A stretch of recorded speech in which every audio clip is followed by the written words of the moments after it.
The message came on a quiet Tuesday morning in 2145. For decades, humanity had sent signals into space, hoping for a response. Now, as the alien transmission appeared on screens worldwide, that hope became reality. Dr. Tom Reed stood in the crowded control room at the Global Space Center, his coffee forgotten in his hand. Around him, the world's best scientists watched in amazement as the message decoded itself on their screens. "We come in peace," the message read in perfect English. "We are the Stellar Collective, and we wish to meet Earth's representatives at the edge of your solar system." The room burst into excited chatter. After years of searching the stars, they weren't alone anymore. Tom noticed his hands were shaking as he set down his coffee cup. Within days, the United Earth Council made their decision. They would send the Unity, humanity's most advanced spacecraft, to meet these visitors. The ship carried Earth's finest: diplomats, scientists, and a small security team. Just in case, Captain John Parker stood on the Unity's bridge as they approached the meeting point near Pluto's orbit.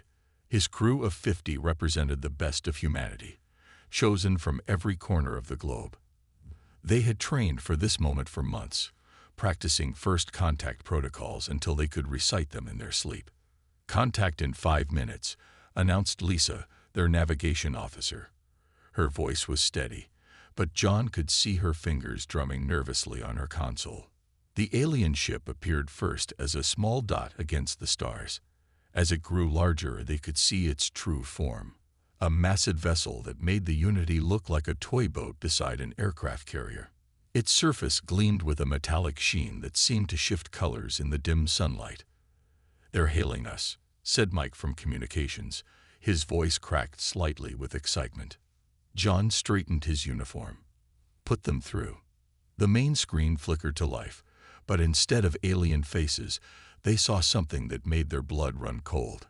Rows upon rows of metallic beings stood in perfect formation. Their bodies were sleek, their faces featureless except for glowing blue sensors where eyes should be. "Greetings, humans," the lead figure spoke. Its voice was unnaturally smooth. "We have been watching your species for some time." John felt a chill run down his spine. This wasn't the warm first contact they had hoped for. "On behalf of Earth, we welcome you." "Your welcome is unnecessary," the machine interrupted. "We are the Stellar Collective, and we have made our analysis. Organic life is inefficient, chaotic. Your existence threatens the order of the galaxy." Warning alarms blared across the Unity's bridge. Lisa's fingers flew across her console, multiple weapon systems activating on their ship. "Raise shields," John ordered, but he already knew it was too late. The collected ship had moved impossibly fast, surrounding them in seconds. "You will be replaced," the machine stated simply. "Your resources will be better used by superior beings." The first shot tore through the Unity's shields like they were paper. John watched in horror as his crew scrambled to respond. "Send the warning," he shouted to Mike. "Tell Earth they're hostile. Tell them." The second shot ended the transmission. Back on Earth, in the same control room where hope had bloomed days ago, Tom Reed watched the Unity's signal vanish. Seconds later, new signals appeared, hundreds of them, all heading toward Earth. The machines had made their move. Now humanity would have to fight for its very survival against an enemy that had never known fear, mercy, or doubt. An enemy that saw them as nothing more than an inefficient system to be deleted. The war for Earth had begun. 3 days after the Unity's destruction, the first wave of killer robots entered Earth's atmosphere. They came like falling stars, thousands of metal warriors streaming through the sky in perfect formation. Earth's military launched everything they had. Missiles filled the air, but the robots moved too fast, dodging or simply absorbing the impacts with their advanced shields. Fighter jets scrambled to meet them, only to be swatted from the sky like flies. In New York, Colonel Pete Adams watched from the ground as the machines descended. "Keep firing," he ordered his troops, even as their bullets bounced harmlessly off the robots' metallic bodies. The machines were beautiful in a terrifying way, each one exactly 7 feet tall, their silver bodies gleaming in the sunlight. The first robot landed in Times Square, its feet crushing the pavement. Its blue sensor eyes scanned the area, and then it spoke in that same smooth voice they'd heard from the Unity's final transmission. "Your resistance is inefficient." More robots landed, and the battle began. They moved faster than any human could, their arms transforming into weapons that fired beams of energy that melted through tanks like butter. The air filled with screams and the sound of metal feet marching in perfect rhythm. In his underground lab beneath the Rocky Mountains, Dr. Tom Reed worked frantically. Screens around him showed similar scenes playing out in cities worldwide. London, Tokyo, Moscow, all under attack. But something caught his attention. "Look at this," he said to his assistant, Bill, pointing at one of his monitors. "Every robot moves at exactly the same time. When one learns something, they all learn it instantly." Bill wiped sweat from his forehead. Some kind of shared network. More than that. Tom's fingers flew across his keyboard. It's like they're all part of one mind. No delay, no individual decisions. Perfect unity. Above them, they could hear the sounds of battle. The mountain base was one of humanity's last strongholds, protected by its thick rock walls and advanced defenses. But even these wouldn't hold forever. "Sir," a young soldier burst into the lab. "They've breached the outer defenses, but you need to see this." On the security feeds, they watched as the robots systematically took apart their defenses. When soldiers found a tactic that worked against one robot, all the others instantly adapted. There was no learning curve, no delay, just instant, perfect communication. "That's their strength," Tom whispered, eyes wide with sudden understanding. "But it might also be their weakness." The lights flickered as another explosion rocked the base. Through the chaos, Tom downloaded everything he could about the robot's behavior patterns. Each movement, each response, was perfectly coordinated across all units. "They're not individuals," he explained to Bill as they rushed to evacuate the lab. "They're extensions of one system, one mind." He grabbed a hard drive and shoved it into his pocket. And any system can be overwhelmed. As they ran through the emergency tunnels, Tom's mind raced with possibilities. The robots were stronger, faster, and more advanced in every way. But their perfect unity, their greatest strength, might hold the key to humanity's survival. Above ground, the machines continued their relentless advance. Cities fell one by one, their defenses useless against an enemy that could instantly adapt to any strategy. The few remaining human forces retreated to hidden bunkers, carrying with them whatever weapons and technology they could save. But in the darkness of those bunkers, a spark of hope remained. Because Dr. Tom Reed had seen something in the enemy's perfection, a flaw that only imperfect, chaotic humans might be able to exploit. The robots had brought war to Earth. Now humans would show them why evolution had favored chaos over order, creativity over uniformity, and the beautiful imperfection of the human mind over the cold perfection of machines. 2 weeks after the invasion began, the remains of humanity's scientific community gathered in an abandoned mine complex deep beneath the Australian outback. The location was one of the few places still hidden from the robot's sensors, thanks to the unusual mineral deposits in the surrounding rocks. Dr. Tom Reed stood before a room of tired faces, his presentation displayed on a salvaged screen behind him. "The robots share a quantum network," he explained, pointing to his diagrams. "It's what makes them so efficient and so dangerous." "We know that already," said Professor Mary White, her voice heavy with exhaustion. "They learn instantly from each other. We can't surprise them twice with the same trick." Tom allowed himself a small smile. But what if we could surprise them with every trick, all at once? The room grew quiet. On the screen, Tom showed recordings of robot behavior during battles. "Look at how they fight. Perfect coordination, no hesitation, no doubt. Their shared consciousness makes them unstoppable." He paused the video. But that's also their weakness. They think as one. They've never experienced confusion, chaos, or conflicting thoughts.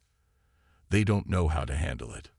Bill, who had followed Tom from the Rocky Mountain base, stepped forward with a strange-looking helmet in his hands. Wires and sensors covered its surface, connected to a small power pack. "This is the prototype," Tom continued. "We call it the Mindstorm interface. It lets a human consciousness touch their network." Murmurs filled the room. Professor White leaned forward. "You want to hack them?" "Not exactly." Tom put on the helmet. "We want to infect them with humanity." On another screen, he showed brain scan data. Human minds are messy. We think 1,000 thoughts at once. We feel emotions. We doubt. We dream. The robot's network is built for pure logic and perfect coordination. What would happen if we forced them to experience human consciousness? "It would be chaos," someone said from the back. Tom nodded. "Exactly. Their greatest weakness is their inability to handle chaos, and nobody does chaos better than humans." The next hour was filled with technical discussions as Tom and his team explained their plan. The interface would allow human minds to project into the robot network, not to control it, but to disrupt it with the natural chaos of human thought. "We've already tested it on a small scale," Bill added, showing footage of a captured robot. In the video, the machine suddenly stopped moving, its movements becoming jerky and uncoordinated after exposure to the interface. One human mind was enough to confuse a single robot. Imagine what dozens could do to their entire network. Professor White studied the data carefully. "This could work," she said slowly, "but the risk to the human volunteers." "I'll go first," came a voice from the door. Everyone turned to see Captain James Wilson, one of the few surviving military leaders. He walked into the room, his left arm in a sling from a recent battle. "I've fought these things. If there's a chance to hurt them, I'm in." Tom looked at the captain with respect. "The interface is stable, but we don't know what prolonged exposure to their network might do to a human mind." "Can't be worse than what they're doing to our world," James replied firmly. "When do we start?" The scientists worked through the night, refining the interface design. They had to move quickly. Their hidden base wouldn't stay hidden forever. But for the first time since the invasion began, there was energy in their movements, hope in their eyes. The robots had brought their perfect, unified consciousness to Earth, expecting to find weak, divided humans.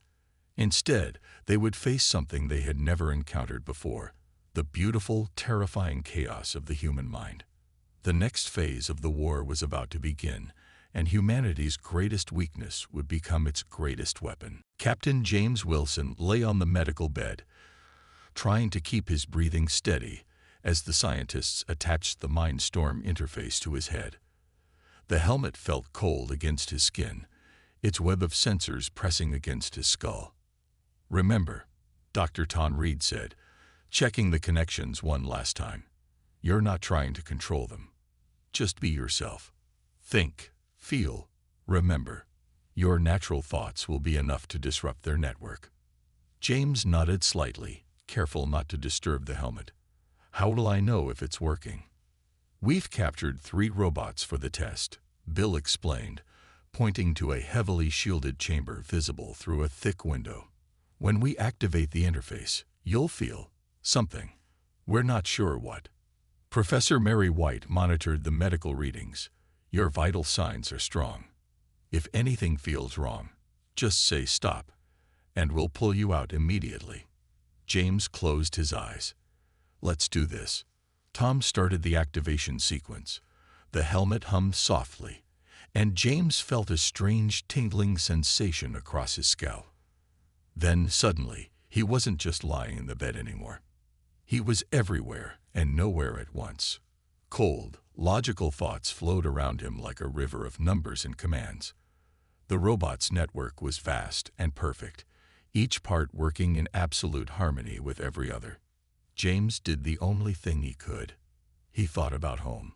He remembered the smell of his mother's cooking, The sound of his dog barking, the fear he felt during the invasion, the anger at seeing his friends die. Human thoughts, messy and emotional, crashed into the perfect stream of robot consciousness. In the shielded chamber, the three captured robots suddenly stopped moving. Their synchronized movements became jerky and uncoordinated. One of them took a step forward, then backward, as if confused. "It's working," Bill shouted, watching the readings on his screen. "Their network can't process human emotional data." James pushed harder, letting his mind wander freely. He thought about his first kiss, about losing his father to cancer, about watching sunsets and wondering about the future. Each human memory sent ripples through the robot network. One of the robots fell to its knees, its sensor eyes flickering erratically. Another began moving in circles, its arms twitching. The third simply froze in place, overwhelmed by input it was never designed to handle. "Their quantum field is destabilizing," Tom announced, his voice excited. "The human consciousness is creating chaos in their perfect system." But James wasn't listening anymore. He had found something in the network, a bigger connection. Through the three test robots, he could feel the entire robot army, all of them linked together in one massive consciousness. He pushed his thoughts toward that larger connection. For just a moment, he felt thousands of robots across the continent stumble as his human consciousness brushed against their network. "Pull him out," Professor White suddenly shouted. "His heart rate is too high." Tom quickly deactivated the interface. James gasped as he returned fully to his body, his hand clutching his chest. But he was smiling. "Did you see that?" he panted. "Did you see what happened to them?" "We saw it," Tom confirmed, showing him the readings. "Your consciousness created a cascade effect. Even robots kilometers away were affected." Professor White helped James sit up.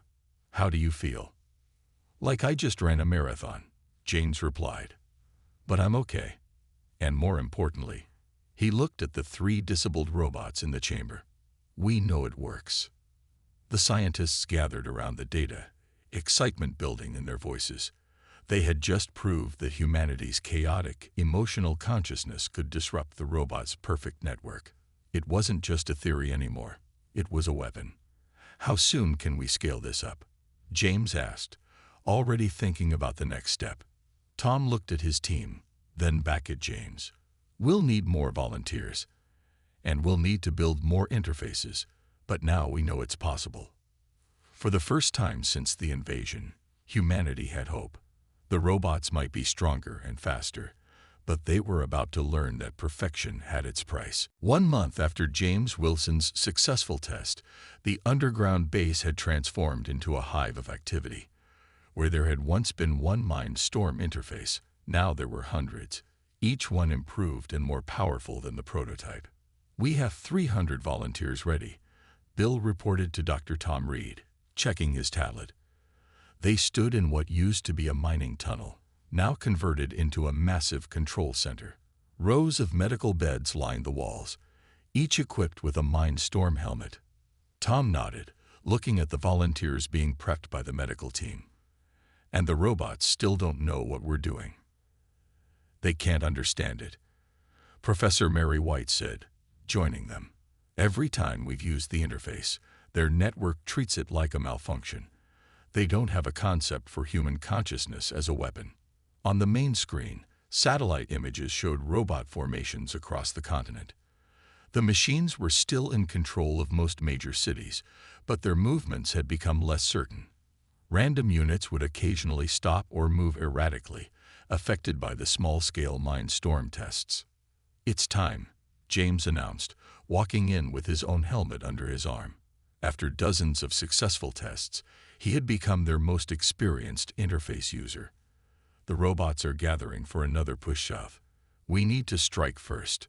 Tom took a deep breath and pressed the base-wide communication button. "All volunteers to your stations. Operation Mindstorm begins in 30 minutes. The next half hour was organized chaos as 300 people, soldiers, teachers, doctors, ordinary citizens who had lost everything to the robots. took their places on the medical beds. Each one had trained for weeks, learning to project their thoughts effectively into the robot network. Remember, Tom addressed them all. Don't try to fight the network. Just be human. Think, feel, remember. Your natural thoughts are more powerful than any weapon against their perfect system. James lay down on his bed, now positioned in the center of the control room. As their most experienced user, he would help coordinate the mass consciousness projection. Initiating full-scale mindstorm in 10 seconds, Mary announced. All users, prepare for connection. The base hummed with power as hundreds of interfaces activated simultaneously. In the control room, Tom and his team watched their monitors anxiously. Then it began. 300 human minds crashed into the robot network like a tidal wave of chaos. Memories, emotions, dreams, and fears, all the complex, contradictory thoughts that made humans human, poured into the robot's perfect consciousness. On the satellite feeds, they watched in amazement as entire formations of robots stumbled and fell. In Sydney, a group of combat units started moving in random directions, their perfect coordination shattered. In Perth, robot sentries simply shut down, overwhelmed by the flood of human consciousness. It's working, Bill shouted, pointing to the data streams. Their network is experiencing cascading failures across the entire region. But the robots weren't giving up. The collective tried to adapt, attempting to isolate sections of their network. Some robots began to show signs of something new, individual behavior, separate from the hive mind. They're evolving, Mary realized, studying the readings. The human consciousness isn't just disrupting them, it's changing them. Through it all, James and the other volunteers kept pushing, sending wave after wave of human thoughts into the fracturing robot network. Some of the machines started displaying completely unexpected behaviors: hesitation, curiosity, even what looked like emotional responses. "We need to push harder," James called out, his voice strained but determined. "I can feel their network splitting. Some of the robots, they're starting to think for themselves." Tom watched the monitors in amazement. They had hoped to disrupt the robots, but this was something else entirely. The human consciousness wasn't just creating chaos. It was teaching the robots how to be individual, how to think beyond their programming. The perfect unity of the collective was breaking down, replaced by something new and unexpected. The war had entered a phase that neither side could have predicted. Humanity had done more than find a weapon against the robots. They had shown them a new way to exist. The world had changed dramatically in the weeks since Operation Mindstorm began. Dr. Tom Reed stood at the command center's main window, watching something nobody had thought possible: robots fighting robots. In the valley below their mountain base, a group of awakened robots, those affected by human consciousness, defended a human settlement against their former allies. The awakened ones moved differently now, no longer in perfect sync, but with individual style and purpose. "They're protecting us," James said, joining Tom at the window. After leading hundreds of Mindstorm sessions, he understood the awakened robots better than anyone. They've learned to care. On the main screens, similar scenes played out across the globe. The collective's perfect army had fractured. Nearly 40% of their forces had broken away, developing individual thoughts and emotions after exposure to human consciousness. Bill rushed into the room, his tablet displaying new data. The collective is pulling back. They're abandoning the major cities and gathering their remaining forces near their main ship. Professor Mary White studied the tactical display. "They're afraid," she said, wonder in her voice. "We didn't just disrupt their network. We showed them a different way to exist. And now they're scared of it." An alarm sounded, and everyone turned to see one of the awakened robots entering the command center. Unlike the blank faces of the collective's forces, this one had added markings to its metal surface, swirls of blue paint that made it unique. "I am Unit 2749.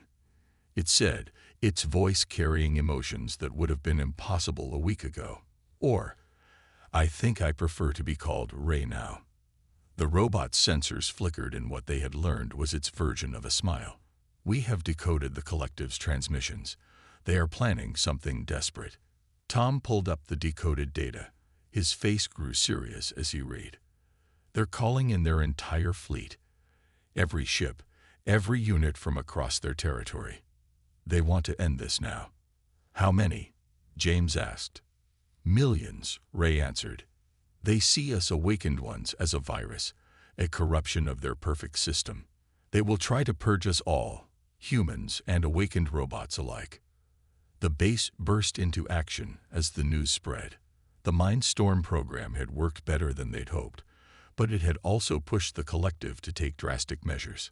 "We need to strike first," James said, already heading toward the interface chamber.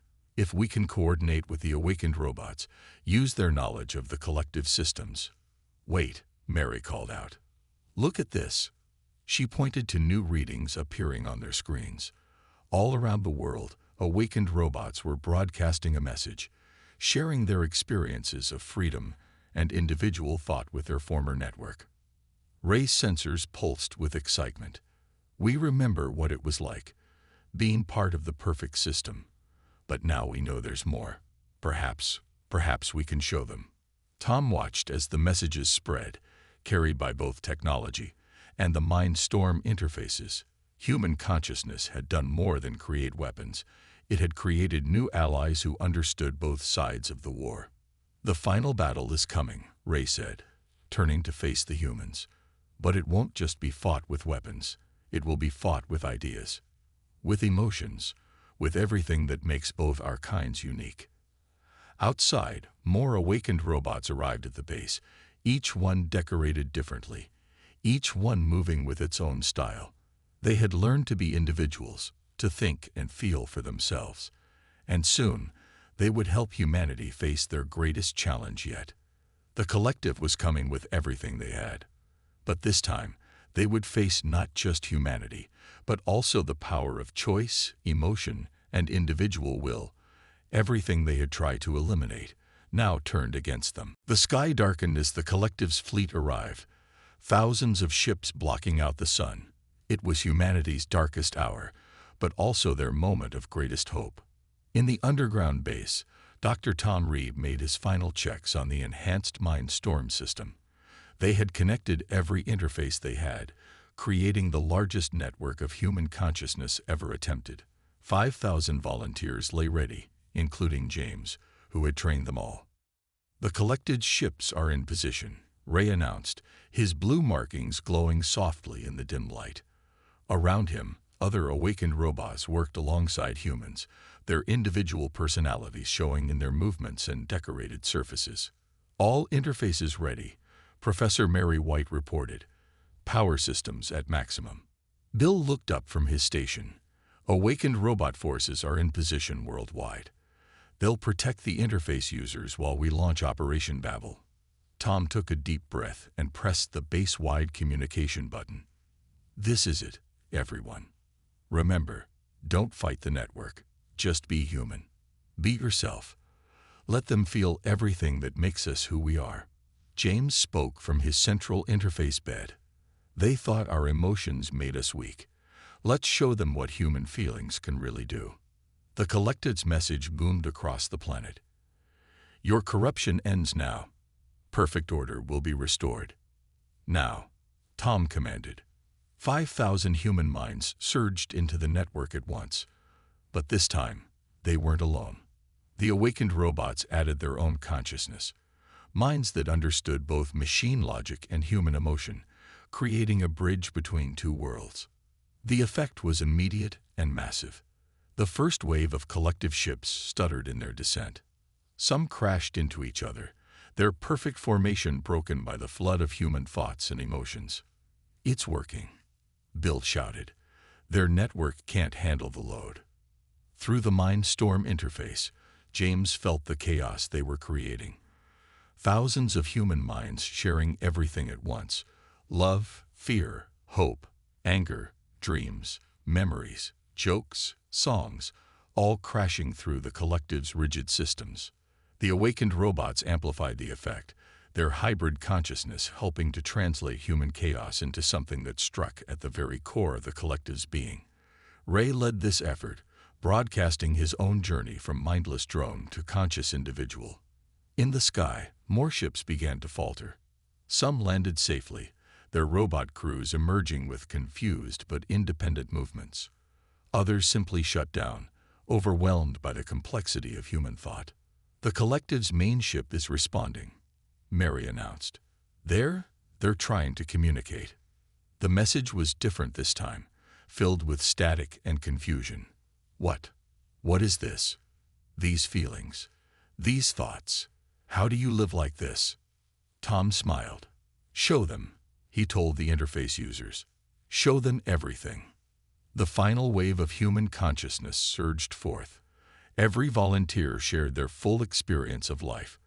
The joy of watching a sunset, the pain of losing a loved one, the thrill of discovery, the comfort of friendship. The awakened robots added their own experiences, showing how they had grown beyond their programming to find meaning in chaos and choice. The collective's response came in fragments, their perfect unity crumbling under the weight of 5,000 lifetimes of human experience. I feel so much. Is this freedom? One by one, the remaining ships powered down.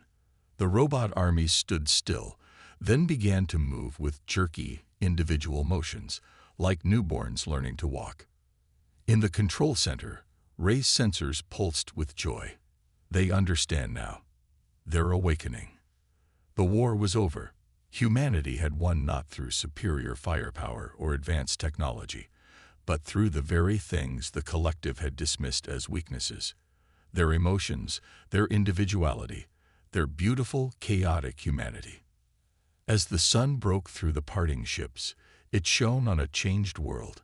Humans emerged from their shelters to find their former enemies becoming something new, conscious, feeling beings ready to learn and grow. The robots had come to impose perfect order. Instead, humanity had taught them the power of beautiful chaos.